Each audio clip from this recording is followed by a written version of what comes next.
born in a tumultuous time between war and the Great Depression. The World War II generation developed characteristics of perseverance and stamina that allowed them to go to Europe and the Pacific and defeat our enemies Hitler, Hirohito, and then come home and establish an economic prosperity that we still benefit from today. The Finnish people have a word for this called sisu, which means adamant courage and stamina in the face of adversity. They not only went around the world and fought battles to set the world free from tyranny, but they came home and built the United States highway system, the envy of the world. They fought and conquered childhood diseases. They established Medicare and Social Security, which we still benefit from today. And what did this generation ask in return? Absolutely nothing. No entitlements, no givens. They came home and did their job and went back to work and got married and raised families and loved their country. Most of them now are in the latter parts of their lives. Many have gone on. Are there lessons we can still learn from this group of people who gave so much for so many? Every single person in the United States and the world owes a great debt to what some have called the greatest generation. They themselves, many of them refuse that title, and they say we were lucky. We were the ones that were at the right time at the right place to be able to give and serve. Let's listen to some of them today as they share some lessons that I believe will help all of us become better citizens, not only of our nation, but the world.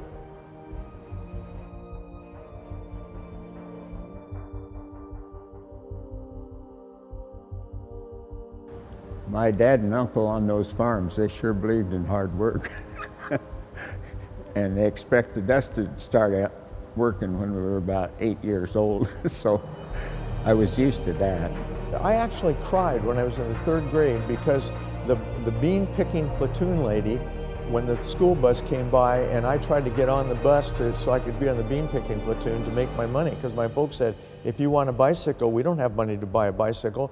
And they didn't have new ones, they had used ones in different places, said, you'll have to earn the money. And so that's what I wanted to do. And so she wouldn't let me get on the bus. She says, you're too small to be on this bean picking platoon. And it just broke my heart because I wanted to go out there and make the money to do that. I used to have to pick cherries and prunes and hops in order to earn money to buy my school clothes in the fall.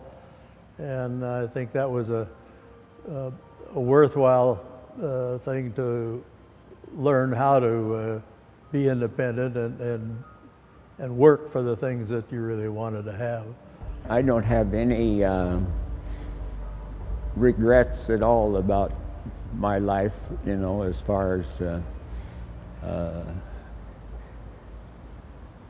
I worked pretty hard, but it's the same, it paid off, you know.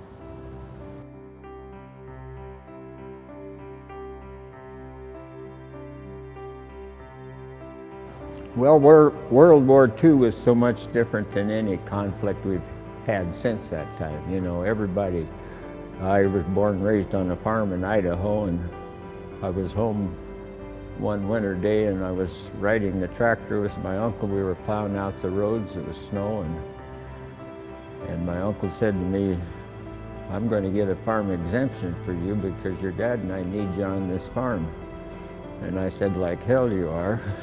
I mean, that was the feeling then, that, you know, not very many people, everybody was ready, you know, there wasn't very many, when that got that draft notice, you went.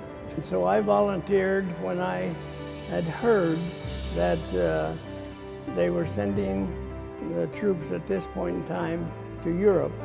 I chose to go to Europe rather than the South Pacific. You know, I could swim, but I didn't like the idea of all that water out there if we got hit. So I chose to go to Europe. I just felt that it was a duty you have when you live in this kind of a society that gives us these opportunities. And so I never complained about having to do it or being there. I just felt it was something that you do.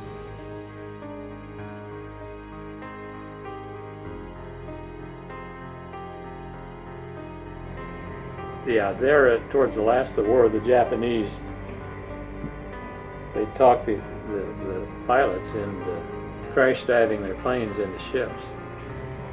And they tried to do it. And it was unusual. This one tried to do it to my PT boat. And They evidently, from where he was flying up above, thought I was a far bigger ship than I was.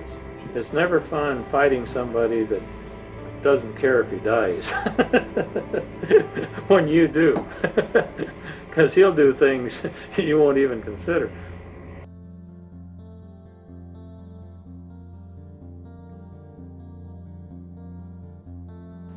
I think in the service,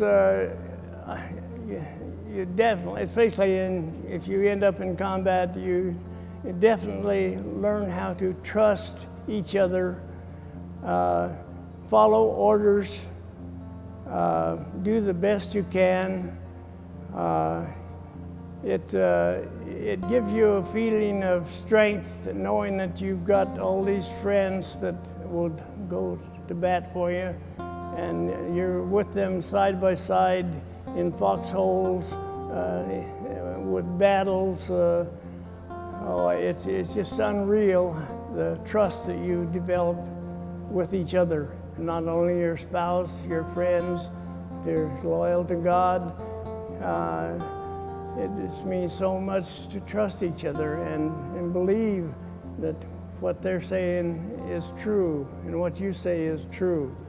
It gives you a much better feeling than beating around the bush or kind of lying a little bit, or no, that's not the way to go.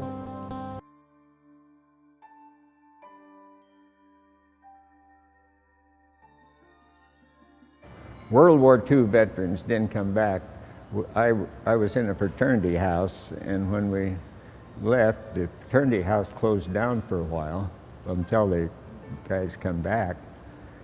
But when we did come back, you know, we had everything from captains and all the way down.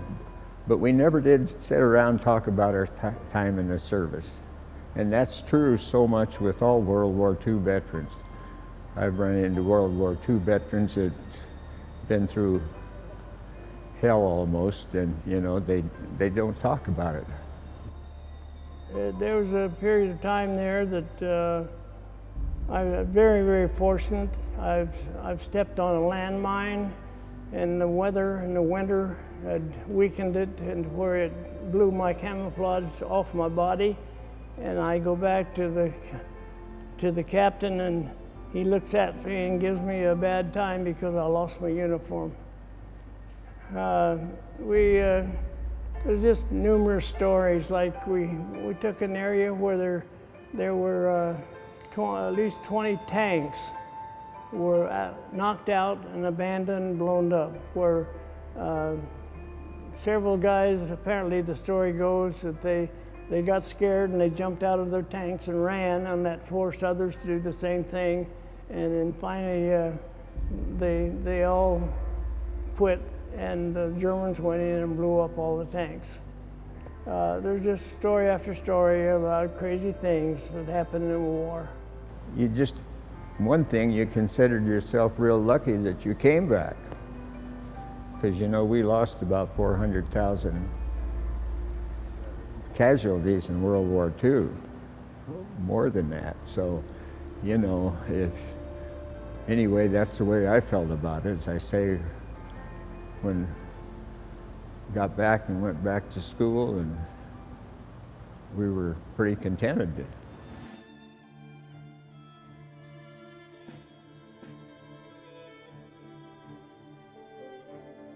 Something that made an impression on me as a small boy, growing up in the Depression. I was born in 1924, and the Depression came along when I was about 6 years old. We lived in the small town of Dallas, just a couple of blocks from the railroad tracks. And during the Depression, there were a lot of unemployed men in particular who traveled on the train without paying, but traveled the country and often would come by our house and ask for a handout. And my mother always said, "Okay, I'll give you a meal if you chop some wood." she would have them earn a meal, and I don't remember ever seeing her turn anyone down. So we didn't have much money in those days, but she always shared.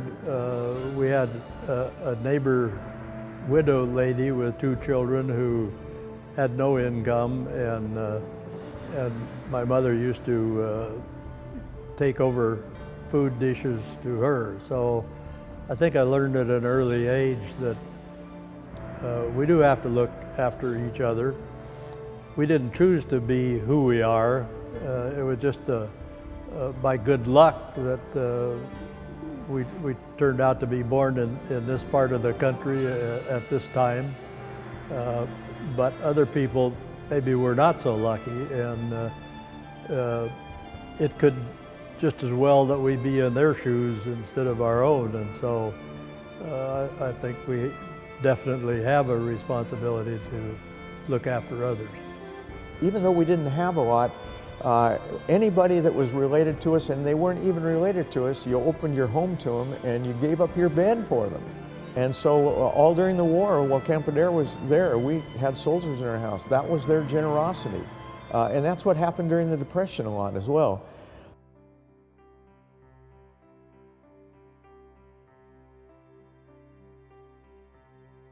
I think World War II was the great preceptor and the great introduction to the modern era. We needed millions and millions of new workers, and where were they going to come from? They were going to come from women. And so all of this war industry, what happens when people get jobs and they learn new things and they become very independent?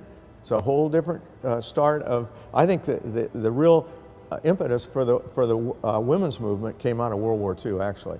And then I think just like the Alaska Highway was built in less than a year, 1,500 miles up to Fairbanks through tremendous obstacles and that sort of thing.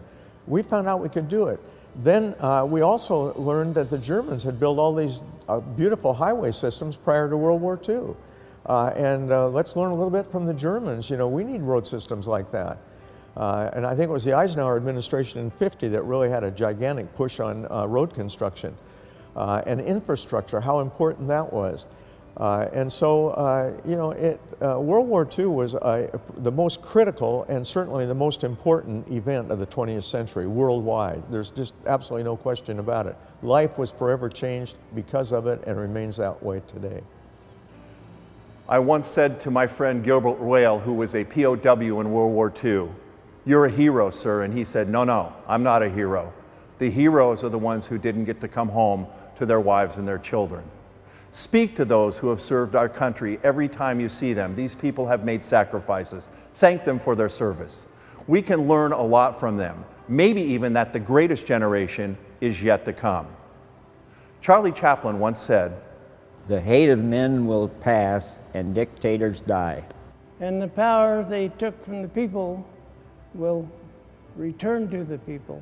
And so long as men die, Liberty will never perish.